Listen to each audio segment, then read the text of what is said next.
Hello guys and welcome back to my channel. So today's video is going to be a kind of like a response to some of my subscribers who watched a video about me talking about why I think that going to university in the UK is not as good as going to university in Dubai. So I kind of argued the fact that Dubai university experience is way better.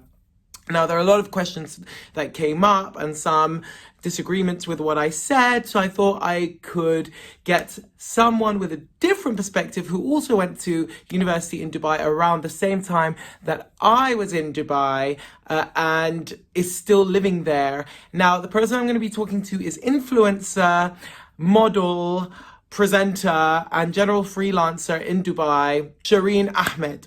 Shereen has been so lovely to give up her very busy schedule and talk to us today about all of the hustling that she had to do throughout university to get to where she is now. And let me just tell you, the conversation that we've had was absolutely amazing. She is so grounded, such a humble person, and she really has seen it all. She has worked hard, she has done the jobs during university, and is now doing really well as a freelancer in Dubai. And so she's seen the luxurious life and she's also seen the struggle. So she's a great person to give us a perspective on what university life was really like back then and if it's really feasible to work in Dubai now. So I hope you enjoy this conversation we have and let's get straight to it. All right, she should be on any minuto.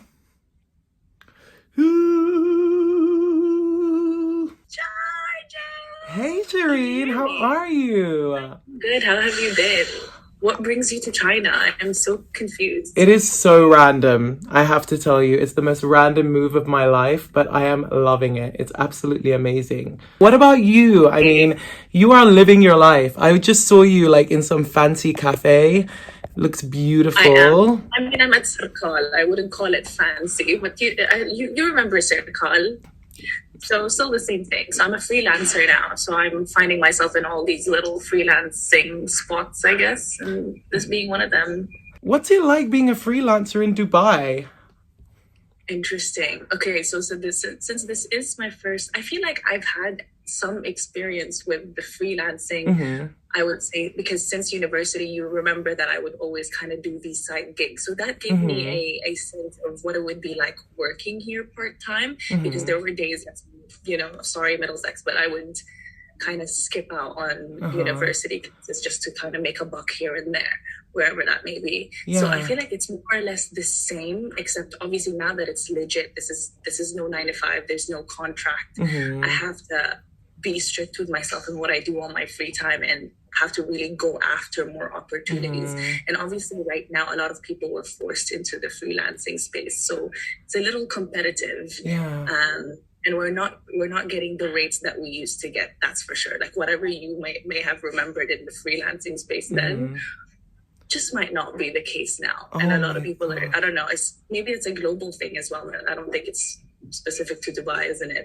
There's this thing called the COVID rates now that Yeah. they use on freelancers. Yeah, do you So feel like ever since COVID hit that you've been having a harder time? in terms of, I mean, In in general, of course, everybody has, in right? I terms of mean, I yeah, in terms of work, like in terms of finding in terms of stuff. work, Yeah. for sure, because Mm-hmm. listen, I would say I am a freelancer by choice. There have been Mm-hmm. opportunities for a full-time job. Mm-hmm. However, those opportunities aren't quite like they're not something I will jump into, which is why I opted instead to go into the freelancing space right Mm-hmm. now because I feel like I could control the amount of money I'm making Mm-hmm. without being stressed with a 9 to 5. I don't know. Mm-hmm. Maybe it's the whole pandemic thing too. I kind of lost the judge for being in a 9 to 5 Yeah. personally. Yeah, but you're different though, because I always remember you being a hustler. Like ever since like Middlesex University, you've always been just like on it, like different from everyone else. Like there are people who like try for the internships and try this and that, but like with you, you've always like gone out there and tried like everything. So I respect Yeah, I that a don't lot. have that hunger. Thank you so much. Thank you. Yeah. But I remember you being the same for sure. Yeah. You were very in the creative space too. I was Mm-hmm. just like, I want money. That's my main goal. Really? And do you feel like that still drives you? No. At the moment, if it weren't for the responsibilities that I feel like I have on family, because obviously a lot Mm-hmm. of my family back home in the Philippines are affected by this, and even in Bahrain, if I Mm-hmm. didn't feel like I owed it to them to help them out, I'm Mm-hmm. okay. I always tell all my friends I'm okay Mm-hmm. living in an island, not knowing where I'm gonna be the next day. Like I'm kind of Mm-hmm. okay with this unstructured life because, like you said, you've Mm-hmm. seen me hustling since university, and that's Mm-hmm. because since I was like 8, 9 years old, I've always had Mm-hmm. a structured plan for myself. You know, Mm-hmm. go to finish high school, go to university, work while you're in university, get to Mm-hmm. this point at by this point. And it was Mm-hmm. just I always was working towards that, which is why I never thwarted anywhere else. Mm-hmm. I was barely distracted. I was working on that one goal, thinking that was the end goal for me. Mm-hmm. But then when I reached all of that, and then I saw how the pandemic kind of affected us all, and how Mm-hmm. at the end of the day, the 9 to 5 didn't protect me from, having a basic livelihood and feeling safe and Mm-hmm. secure in that. I realized none of it really matters. I mean, at least to me Mm-hmm. personally at this point. So I'm now kind of restructuring my life in a way where it's just a little bit more go with the flow, see where life Uh-huh. takes me, following my actual passions, Okay, as so let's opposed to talk about that. Like, so when you first started university in Dubai, when you first started to study there, what was your goal then, and how does that differ to what it was like now? sorry, what was that again? Can you repeat? Sorry, what was your goal back then? Like, how was your mindset back then? And why did it change, like, throughout the years? Like, you talk about this idea of going with the flow. Like, what was it about? Because you've been in Dubai this whole time. So, what was it about, you know, Dubai or the lifestyle in Dubai that changed that? Because for me, the idea of going with the flow in Dubai seems quite scary, especially because it's expensive and because, it is competitive. It's still a big city. So what was it that changed your mind? Because I remember you being quite, I wouldn't say rigid, but like, you wanted your money, you wanted your job. So, and now I get an essence from your, or an energy from you that you're much more carefree. And so what changed? And it's a great point that you brought that up Mm-hmm. because a lot of things obviously have changed with obviously we grow as individuals, right? But Mm-hmm. you made that point of that's coming from an expat point of view. Mm-hmm. And I have the advantage, which I realize, Mm-hmm. of holding a Bahraini passport and not Mm-hmm. having to worry about the visa and knowing that I could just book a 45-minute flight back home. So maybe that's why in essence I'm able to kind of live a more carefree life, Mm-hmm. or have this mindset. Mm-hmm. But that's a good point. That's thanks for bringing that up. But what Mm-hmm. changed, I would say, is like I said, really what kickstarted it for me was because I was so focused still. Mm-hmm. But what kickstarted it was, I would say, about last year Mm-hmm. when I noticed there was just a repetition, and everyone will probably be able to relate to this when you're in a Mm-hmm. 9 to 5, and when you're a creative, Mm-hmm. that repetition just gets to you, and you're like, I live in Dubai, I live in this fabulous city, but I don't get to explore it. In Mm-hmm. my case, sure, I worked in media. I did get to go to all the F&B outlets. I got to, record the commercial saying, "Oh my God, I'm at this restaurant at the Palm, amazing, fabulous," but Mm-hmm. I never got to experience it or Mm-hmm. enjoy it or live in that moment. It was never I'm in the present. It's always a what else do I need to do to get to take off the task list. And I just didn't like that Mm-hmm. anymore. I literally, when I was stuck in office, I remember looking out the window in JLT and all the high rises, and I'm like, it's such a beautiful day out, and I'm here from 9 a.m. to 6 p.m. But I never had the heart to quit.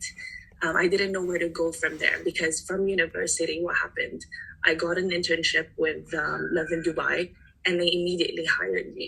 Right? It was intern with us. We'll hire you as a freelancer, and then I went and worked with them as a full timer for a good 2 3 years. So I don't know. I didn't know anything else. I didn't know how to venture off into the freelance space. The only other freelance experience that I've had before was my side gigs, which I always kind of did along with my studies. So Yeah, I don't know. Like I Mm, said, the pandemic is what forced me out of this mhm, life. So that's what changed. I feel like I wouldn't have made the physical changes to really quit and have a more go with the flow vibe here in mhm. Dubai, if it wasn't for the pandemic. So in one way, it sucks that it happened, obviously, to all of us. But for me personally, I'm glad that I was pushed out of my comfort zone. There you go. It was Mm. just too much of a comfort zone as well. Yeah, and I respect that so much, especially for creatives like us, for people who are into the media, who are into journalism. Like, there is that battle of like, do I go into corporate? Do I like just, go with the flow, try my best? And you have all these outside pressures of like, parents telling you that you should be doing something, and society telling you should be doing something a External certain factors, way. yeah. And it's hard, and I battle with that even now. It's like, I have my very, structured life of being a teacher, and I have that, regular salary, but you do get into this flow where it's like it's so mundane and my heart tells me something else, but how much do you allow your heart to lead you? But Exactly. yeah, you know what I mean? I do. It's like, okay, I follow my heart, but then like, how do I guarantee where I'm gonna get my next meal from? It's like, Exactly. how do you balance that? You know, So it's insane, especially at a time like this. It's like, okay, do you want to be taking that risk? You know? So exactly, which is even more like impressive that you're doing it during this time and still thriving. And so I guess my next question is, you know, is Dubai as, glamorous and comfortable? Uh, one of the things I want to ask is it as glamorous and comfortable as it used to be in my memory? But also, is that all there is to it? And I want you to deep. answer this from this perspective of like what student life was like, but also your life right now. Okay, so I mean, it depends. How would you describe the comfortability of Dubai back then as a student, firstly? So for me, I feel like I got to experience, and I'm looking at this from a perspective of someone who went to university in the UK and in Yeah. Dubai. And in UK, you're poor, like you don't make a lot of money. If you get a job, you're going to be a bartender, you're going to be a waiter, and and yeah, you just don't get to kind of experience the things that you would in Dubai. And then when I came over to Dubai, we were going, to clubs and like, being on tables, and not only that, but like, you could afford to maybe eat at a restaurant or turn up at a certain restaurant that you wouldn't be able to, or even like get the opportunity to go to like a PR event that would be very difficult to get into in the UK. So not only like in terms of living lavishly lifestyle wise, but the opportunities that you would get and the people that you would be able to connect with, like the directors of companies of Havas PR, of even like BBC Worldwide and stuff like that, that you can just like message on LinkedIn or you can like bump Everyone's into. at reach for sure. Yeah. Yeah, I and feel so like yeah, it go ahead. remained constant for sure. That has remained on that note. I feel like I've seen your video then talking about this. That Mm-hmm. just reminded me of all the things that you listed down. Mm-hmm. So I mean, right, we have to look at it from a now with the pandemic, right? Mm-hmm. I would say, sure, in terms of opportunities, that's always been one of Dubai's best highlights. It's such it. A lot of people mistake it for a country, right? When you don't Mm-hmm. live in Dubai, when you're from somewhere like the West, they mistake it for a country. Why? Because it seems like it's so opportune. There's so much going on. There's so many places to visit. They're like, what the heck? Like, what is this place? So in that sense, but we're really just a tiny bubble, right? You've lived in Dubai. You know that Dubai is just such a small city. We know each other. Like I'm walking around Sarkal earlier, and my friend who's a photographer, a freelance photographer as well, has already said hi to like a couple of people that she knows. So in that sense, that's how the opportunities come about. Everyone is still very easy to reach. People will approach you. Mm-hmm. They will give you a card. They will want to work with you. It's a helping hand. In terms of okay, being able to eat out. I don't know how it is as a university student now. It's been years. Mm-hmm. It's Mm-hmm. been showing our age, Yeah. but I assume that right now is still the best place to be studying in while in a pandemic because places are still open, right? Mm-hmm. Compared to anywhere else around the world. So do you do still get to live those the positives of that, of the what you had back in our university, the time that we were in university. So yes, if you, and a lot of students now use their social media to their advantage, and so if you use it to your advantage, if you're in the creative field or anywhere else really, because the community is so tight-knit and small, you still do get to live out those perks. The eating outdoors for a budget rate, but in a fabulous, lavish place like La Mer and whatnot, still there. They've got even student offers. I know that that still exists here. And even if you're not a student, there's just so many things going on. Because mind you, marketing is a big, now everyone's trying to get you to come to their restaurants because it's just opened back up again after being locked down for much of last year. So that's still there. Places to go, clubs at the moment, obviously not so much. Not so much. But I think just a few years back, it was pretty much still the same. I saw a video on your story where you revisited Middlesex.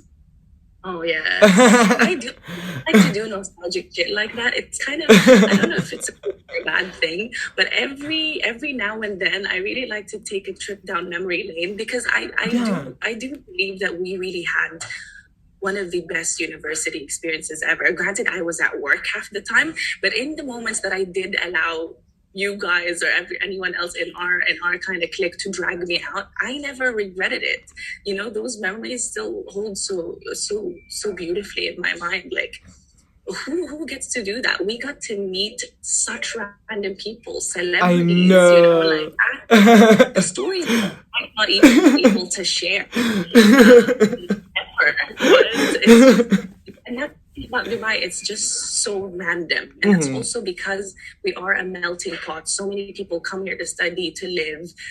Their families have moved here for work. And so you meet really anybody, and there's no limits and barriers on what you get to explore and experience. So I think that still rings true even to this day. For gigs, digital gig economy on the rise, very much on the rise. Digital gig economy, what's that?